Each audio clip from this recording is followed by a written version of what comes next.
வணக்கம் ஜெயன்.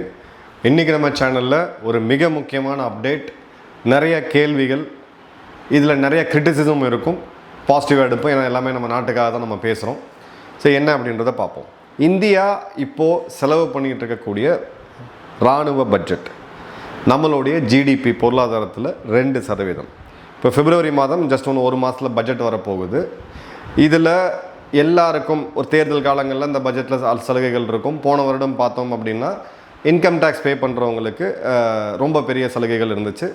அதே மாதிரி விவசாயிகளுக்கு ஓரளவுக்கு நம்ம சலுகைகள் பார்த்தோம். ஸோ ஒரு பட்ஜெட் அப்படின்றது வெல்ஃபேர் சென்ட்ரிக்கான ஒரு சோஷியலிஸ்டிக் நாடாக தான் நம்ம கிட்டத்தட்ட இந்த கடந்த 78 வருடங்களாக பட்ஜெட் அப்படின்றது போடப்பட்டு இருக்கு. யாருக்கு என்ன கிடைக்கும் அப்படின்றது தான் நம்ம பட்ஜெட்டாகவே பார்க்க ஆரம்பிச்சிட்டோம். ஆனால் நம்ம மிஸ் பண்ணுற ஒரு விஷயம் என்ன அப்படின்னா, இப்போ உலகத்தோடைய மிக அட்வான்ஸ்டாக, பயங்கர ஒரு அட்வான்ஸ்டாக, ஒரு உலகத்துக்கே அறிவு களஞ்சியமாக பல நாடுகள்லேருந்து மாணவர்கள் வந்து படித்த ஒரு கல்லூரி அப்படின்னு பார்த்தீங்கன்னா ஒரு பல்கலைக்கழகம் நலந்தா யூனிவர்சிட்டின்னு நம்ம சொல்லலாம். அந்த நலந்தா யூனிவர்சிட்டி ஆக்கிரமிப்பார்களை தீ வச்சு கொளுத்தப்பட்ட போது கிட்டத்தட்ட 1.5 மாத காலம் அது எரிஞ்சிருதா அன்றைக்கி இருந்த சரித்திர பதிவுகள் சொல்கிறது. அறிவு நம்மக்கிட்ட இருக்குது. அறிவு உலகத்திலேயே மிகப்பெரிய ஒரு யூனிவர்சிட்டி நம்ம வச்சுக்கிட்டு இருந்தோம், உலகத்துக்கே கற்றுக் கொடுத்துட்டு இருந்தோம். ஆனால் அந்த யூனிவர்சிட்டியை காப்பாற்றுறதுக்கு, இந்த நாட்டை காப்பாற்றுறதுக்கான இராணுவ வலிமை இல்லாததுனால நம்ம வீழ்ந்தோம். 1100 வருடம் கிட்டத்தட்ட அடிமைப்படுத்தி கிடந்தோம். இன்றைக்கி நம்மளுடைய பாசிட்டிவ் பெராமீட்டர் என்ன?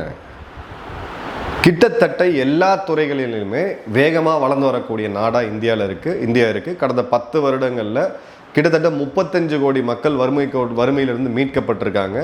உலகத்திலே வேகமாக வளரக்கூடிய பெரிய பொருளாதாரங்களில் ஒன்றா இந்தியா இருக்குது. சாலை கட்டமைப்பில் ஆரம்பித்து, சோலாரில் ஆரம்பித்து, ரயில்வே எலக்ட்ரிஃபிகேஷனில் ஆரம்பித்து, உணவுலேருந்து எல்லா நம்ம மிகப்பெரிய லீடில் இருக்கோம்.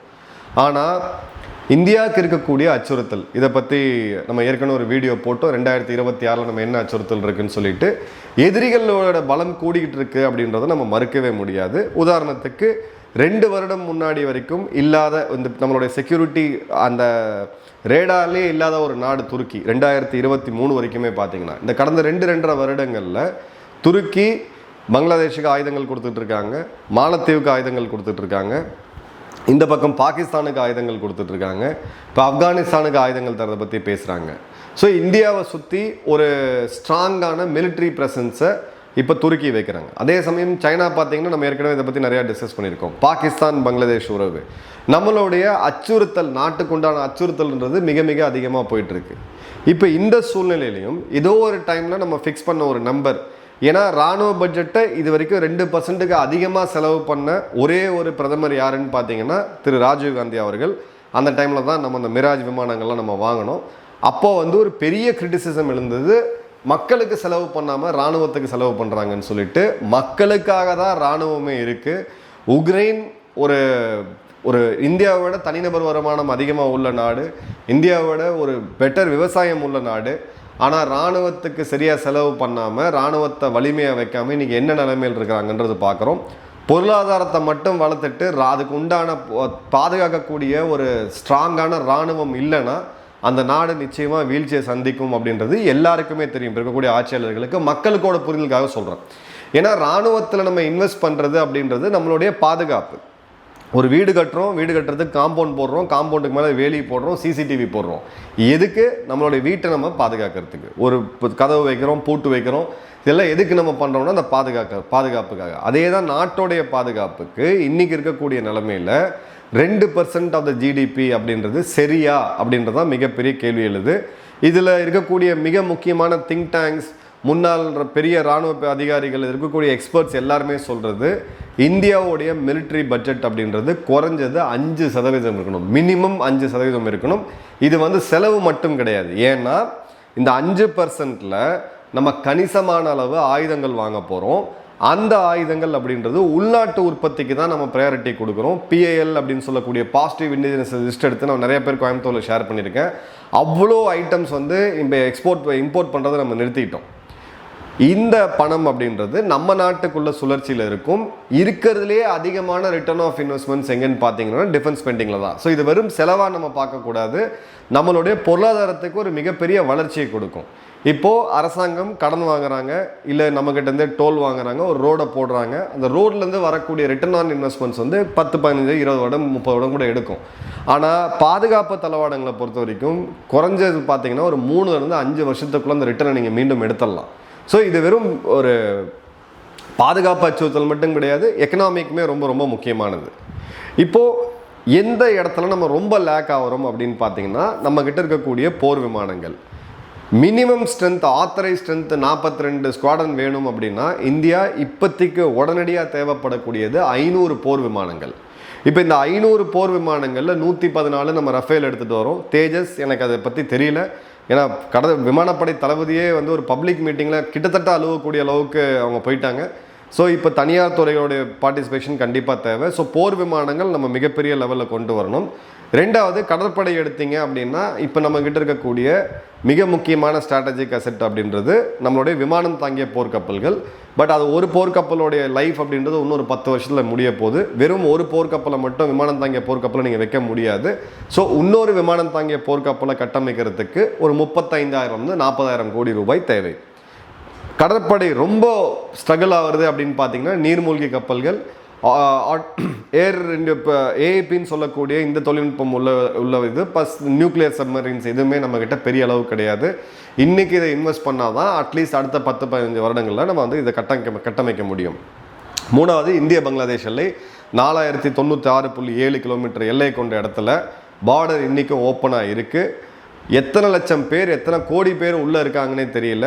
வெறும் 15,000 ரூபாய்க்கு இந்திய குடியுரிமை கிடைக்குதுன்னு சொல்லக்கூடிய தகவல்கள் இப்போ வருது. வெறும் 15,000 ரூபாய் இருந்தால் இந்தியாவுடைய குடியுரிமையை வாங்கலாம் அப்படின்னா இந்த கொடுக்கக்கூடிய அதிகாரிகள், இதில் இருக்கக்கூடிய அந்த லாபி, இவங்களெல்லாம் வந்து என்ன பண்ணணுன்றத கேள்வி இருக்குது. வேறு எந்த நாட்டிலையாவது போயிட்டு பாகிஸ்தான் மாதிரி ஒரு கேடுகட்ட நாட்டில் கூட 15,000 ரூபாய்க்கு போய் நீங்கள் குடியுரிமையெல்லாம் வாங்கிட முடியாது.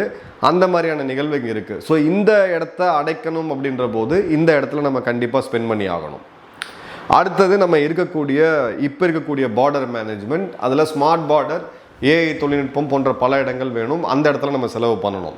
அதே மாதிரி இப்போ நம்ம புதுசாக உருவாக்கிக்கிட்டு இருக்கக்கூடிய பைரோ பிரிகேடாக இருக்கட்டும், இல்லை சைனாவை பேஸ் பண்ணி இருக்கக்கூடிய த்ரெட், இப்போ இருக்கக்கூடிய சியாச்சின் கிளேஷியரில் படைப்பிரிவை அதிகப்படுத்துறதா இருக்கட்டும், நம்ம தொழில்நுட்பத்தில் இப்போ இராணுவமே இன்னோஸாக தயாரிக்கணும்னு சொல்லியிருக்காங்க. அது நல்ல ஒரு முடிவு தான்.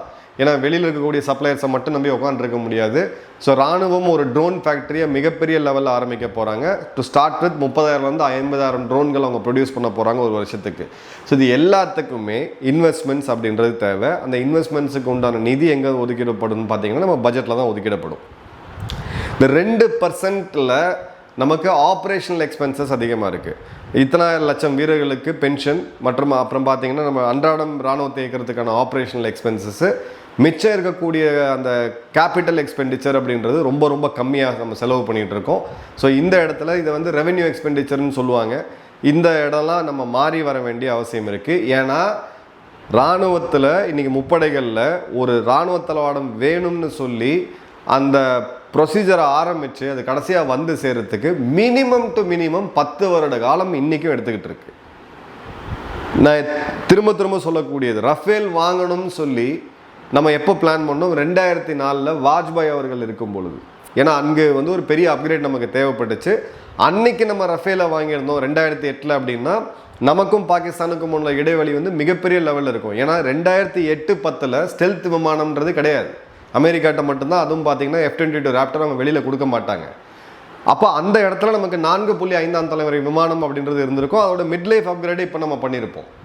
அப்போ ப்ரொசீஜர் ஆரம்பித்து 2008 பிரெஞ்சு அரசாங்கத்தோட பேரம் பேசப்பட்டு அதன் பிறகு முதல் விமானத்தை நம்ம எப்போ பார்க்குறோன்னு பார்த்தீங்கன்னா கல்வானில் சைனா தாக்குதல் நடத்தக்கூடிய அந்த சூழ்நிலைக்கு அப்புறம் தான் நமக்கு வந்து இதை ஸ்பீடப் பண்ணி 2022-23 வாக்கில் இந்த விமானங்கள் வந்து சேருது. அது எத்தனை விமானம்? வெறும் 36 விமானம். இப்போது தேஜஸ் நம்ம எடுத்தோன்னா நான் அதை எண்ணி சொல்லிட்டே போயிட்டே இருக்கலாம். நான் பிறந்த 2-3 வருஷம் கழித்து அதை ஆரம்பித்தாங்கன்னு நினைக்கிறேன். இப்போது நான் வயதாகி போய் சேர காலத்துக்குள்ளேயாவது தேஜஸ் மொத்தமாக திரும்ப வருமானு தெரியாது. ஸோ நம்மளோட பியூரோக்ராட்டிக் ப்ராசஸ் ஒன்று வந்து நிதி ஒதுக்கீடு. அந்த நிதி ஒதுக்கீட்டை நம்ம எப்படி செலவு பண்ணுறோம்? அமெரிக்கா ரொம்ப தெளிவாக இருக்காங்க. ட்ரம்ப் இந்த 10 வருடம் 20 வருடம் இந்த காலம்லாம் கதையெல்லாம் ஆகாது. பாதுகாப்பு அப்படின்றது ஃபஸ்ட்டு.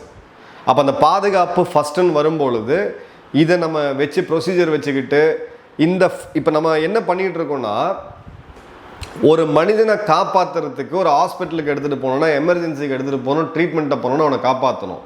அங்கே வந்து ஒரு கையில் ஒரு ஃபார்மை கொடுத்து நீங்கள் ஃபார்ம் ஃபில் பண்ணி, பிளட் குரூப் ஃபில் பண்ணி, அப்பா பேர் எழுதி, ஆதார பேர் எழுதிட்டு அதுக்கப்புறம் தான் நாங்கள் அட்மிஷன் போடுவோம் அப்படின்னா பேஷண்ட்டை காப்பாற்றுறது கஷ்டமாயிடும். இப்போ நம்ம ப்ரொசீஜரில் வல்லுநர்கள், பிரிட்டிஷ்காரன் இத்தனை ப்ரொசீஜர் வச்சதுக்கான காரணம் என்னென்னா, அவன் நம்மளை நம்பலை. வெறும் 3 லட்சம் பேர் பிரிட்டிஷில் இங்கே இருந்து 30 கோடி மக்களை ஆண்டாங்க எப்படின்னு பார்த்தீங்கன்னா அந்த ப்ரொசீஜரை வச்சு. ஏன்னா அவங்களுக்கு அந்த கண்ட்ரோல் அப்படின்றது தேவைப்பட்டுச்சு. அதே ப்ராசஸை இன்னும் தூக்கி பிடிச்சிட்டு 100 வருஷம் பழைய கதையை இன்றைக்கி நம்ம தூக்கி பிடிச்சிக்கிட்டு ஒரு அரசு அதிகாரிகள் ஒரு அரசாங்கத்தில் அவங்கள நான் குறை சொல்ல, சிஸ்டம் மொத்தமும் சேஞ்ச் ஆகணும். அந்த பியூரோக்ராட்டிக் மைண்ட் செட் அப்படின்ற போது அந்த இடத்துல நம்ம மிகப்பெரிய சீர்திருத்தத்தை எடுத்துகிட்டு வர வேண்டிய கட்டாயம் நிச்சயமாக இருக்குது. இராணுவத்துக்கு தேவையா? பக்கத்தில் இருக்கக்கூடிய 4 ஸ்டூடெண்ட்ஸு, அங்கே இருக்கக்கூடிய bright students, youngsters, start up நிறுவனங்களை கூப்பிட்டு இதுதான் எங்களுக்கு வேணும்னு சொல்லிட்டு அவங்க தயாரிக்கிறாங்க, நேரடியாக களத்துக்கு எடுத்துகிட்டு போகிறாங்க, சோதனை பண்ணுறாங்க, அதுக்கு என்ன டெஃபிஷியன்சி இருக்கோ சரி பண்ணுறாங்க, அதை அடுத்தது ஆர்டரை கொடுத்து வாங்கணும். இப்போ நம்ம என்ன பண்ணிக்கிட்டு இருக்கோம் அப்படின்னு பார்த்தீங்கன்னா, எல்லா அரசாங்கங்களுமே பண்ணக்கூடியது, மத்திய மாநில அரசு எல்லாத்தையுமே நான் சேர்த்து தான் சொல்கிறேன், சிஸ்டமே அப்படி இருக்குது. நமக்கு வந்து இந்த L1 சிண்ட்ரோம் அப்படின்றது இருக்குது, லோயஸ்ட் பிட்டர். பாதுகாப்பு தளவாடங்களில் நீங்கள் லோயஸ்ட் பிட்டர்கிட்ட எப்படி போவீங்க? ஒரு விஷயத்த ஒருத்தன் வந்து 10 ரூபாவில் தயாரிக்கிறான், ஒருத்தன் 5 ரூபாவில் தயாரிக்கிறான்னா 5 ரூபாய்க்கு தான் நீங்கள் போனோம். இல்லைனா 10 ரூபாவில் வாங்கிட்டா அடுத்தது வந்து அவங்க லஞ்சம் ஊழல் பண்ணிட்டாங்க, இந்த கட்சி இருந்தால் இவங்க சொல்லுவாங்க, இவங்க இருந்தாங்க இவங்க சொல்லுவாங்க. இந்த L1 மென்டாலிட்டி கண்டிப்பாக மாறணும். சீப் இஸ் பெஸ்ட்னு யாராவது சொன்னாங்கன்னா அதில் உண்மை கிடையாது. பாதுகாப்பு தளவாடங்களில் நான் எனக்கு தெரிஞ்ச பல பேர் ப்ரைஸ் கம்பீட் பண்ண முடியல அவங்களால. நாங்களும் எவ்வளோதான் சார் குறைக்கிறதுன்னு சொல்லிட்டு கண்டிப்பாக மார்ஜின் ஒரு லெவலுக்கு மேலே குறைக்க முடியாது. அதுவும் டிஃபென்ஸில் அந்த ஆயுதத்துடைய திறன் என்ன, போரில் எதிரியை வீழ்த்துறதுக்கான திறன் என்னன்றது மட்டும்தான் இருக்கணும். விலை வந்து அடுத்தது வரணும். இங்கே வந்து நம்ம இன்னும் பழைய சிஸ்டம் வச்சுக்கிட்டு இப்போவும் நம்மளுடைய கவர்மெண்ட் மார்க்கெட் பிளேஸில் போகிறீங்க, ஒரு சாதாரண பொருள் இருக்குது, ஒரு கம்ப்யூட்டர் வாங்கணும், கேமரா வாங்கணும்னா நீங்கள் இந்த பிட்டிங்லாம் போய் லோயஸ்ட் எடுக்கலாம். இராணுவ தளவாடங்கள் வாங்குற இடத்துல நம்ம லோயஸ்ட் பிட்டர்கிட்ட எப்படி போகணும் அப்படின்றது ஒரு மிகப்பெரிய கேள்வி இருக்குது. இந்த சிஸ்டம் நிச்சயமாக மாறி ஆகணும். 4வது நம்மளுடைய ஃபியூஷன். இப்போது டாக்டர் பிரகாஷ் அவர்கள் என்னுடைய நண்பர், கோயம்புத்தூரை சேர்ந்தவர், இப்போ அமெரிக்காவில் செட்டில் ஆகிட்டார், முதுகலை பட்டம் பெற்று ஒரு பேராசிரியர். அவர் இப்போ சமீபத்தில் இந்த போன வருடம் என்னை அமெரிக்காவுக்கு கூப்பிட்டுருந்தாரு, சில காரணங்களுக்காக போக முடியல. அந்த போயிட்டு ஒரு வீடியோ கால் எடுத்து காமிச்சார். ஒரு 7 நாள் கிட்டத்தட்ட பார்த்தீங்கன்னா ஒரு 3000-4000 நிறுவனங்கள் வந்து அங்கே இருக்கிறாங்க. ஒரு மிகப்பெரிய டிஃபென்ஸ் எக்ஸ்போ நடக்குது, ஒரு திருவிழா மாதிரி நடக்குது. அமெரிக்காவில் இருக்கக்கூடிய பெரிய பெரிய யூனிவர்சிட்டிஸ், அதில் இருக்கக்கூடிய மாணவர்கள், சிஏவை சேர்ந்த அதிகாரிகள், FBI சேர்ந்த அதிகாரிகள், US டிபார்ட்மெண்ட் ஆஃப் டிஃபென்ஸை சேர்ந்த அதிகாரிகள், அவங்க மெரைன் கோர், அவ்வளோ பேரும் அங்கே இருக்கிறாங்க. அவங்களுக்கு என்ன தேவைன்னு சொல்கிறதுக்கு அவங்க கவுண்டர் போட்டு உட்காந்துட்டு இருக்காங்க. யூனிவர்சிட்டிஸ் வராங்க, ஸ்டூடெண்ட்ஸ் வராங்க, அரசு அங்கே இருக்குது, இண்டஸ்ட்ரி உள்ளே இருக்காங்க. லாக்ஹீட் மார்ட்டின் போன்ற பெரிய பெரிய நிறுவனங்கள்லேருந்து அமெரிக்காவில் நேற்று ஆரம்பித்த ஸ்டார்ட் அப் நிறுவனங்கள் வரைக்கும் எல்லாமே இருக்காங்க. இந்திய நிறுவனங்கள் பல பேர் நம்ம ப்ராடக்ட்ஸை கொண்டு போய் அங்கே காமிக்கிறாங்க.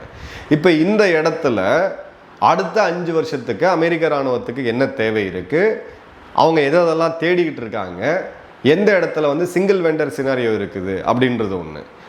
அங்கே இருக்கக்கூடிய இளம் மாணவர்கள், அங்கே இருக்கக்கூடிய ஸ்டார்ட் அப் இருக்கக்கூடிய வச்சிருக்கக்கூடிய யங்ஸ்டர்ஸ் நாங்கள் என்ன பண்ணியிருக்கோம் அப்படின்றத அவங்க சொல்கிறாங்க.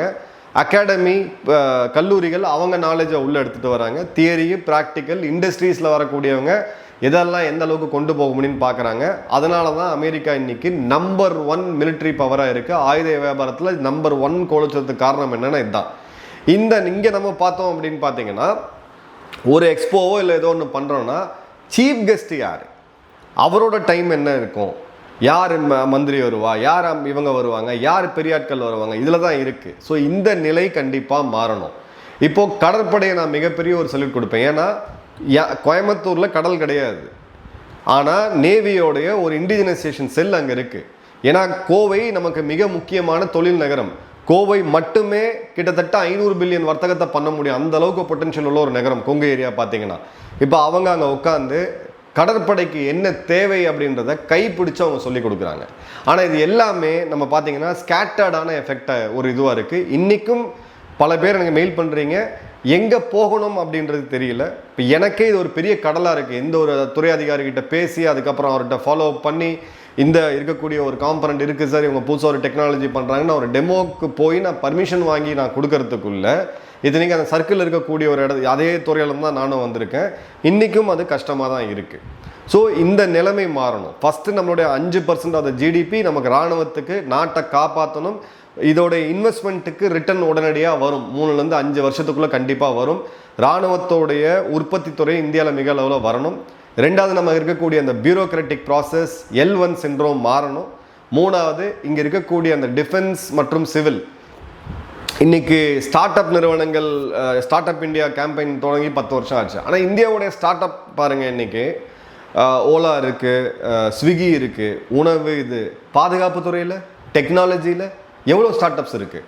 இந்த இடத்துல மாற்றி யோசிங்க. இந்த அக்ரிகேஷன் இந்த இதெல்லாம் போதும். டிஃபென்ஸில் நமக்கு ஒரு மிகப்பெரிய வாய்ப்பு இருக்குது. பட்ஜெட் ரொம்ப ரொம்ப முக்கியம். அரசாங்கத்துக்கு நிச்சயமாக இந்த முடிவை சில கடினமான முடிவுகளை எடுத்து தான் ஆகணும். என்ன பண்ணுறாங்க இந்த பட்ஜெட்டில் அப்படின்றத பார்ப்போம். உங்கள் கமெண்ட்ஸ் கமெண்ட் பாக்ஸில் போடுங்க. நன்றி, வணக்கம், ஜெயஹிந்த்.